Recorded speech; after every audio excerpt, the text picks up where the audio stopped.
எல்லையை கடந்து சாத்தசத்தன்மை தாமசத்தன்மையிலிருந்து விடுபட்டு சாத்வீகமாக இருக்கக்கூடிய தர்ம நெறிகளாகிய 18ஆம் படியிலே மேலே உட்கார்ந்து இருக்கிறானே அந்த ஐயப்பனை இந்த முறையோடு சென்று பார்க்கிற பொழுது தத்துவமசி என்று சொல்லக்கூடிய எதுவாக நீ என்னை பார்ப்பதற்கு முன் எதையெல்லாம் கடைபிடித்து எதையெல்லாம் அடைந்து வந்தாயோ அதுவாக நீ மாறிவிடு என்றுதான் ஐயப்பன் அங்கே ஒரு வரம் தருகிறார்.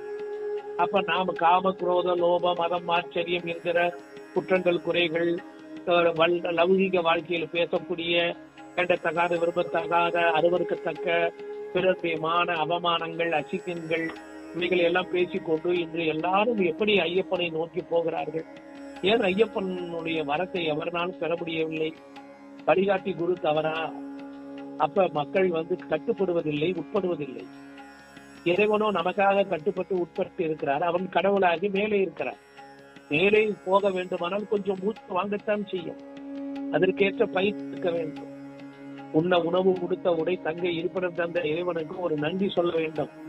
பாலும் பொழுதே மோட்சம் என்று சொல்லக்கூடிய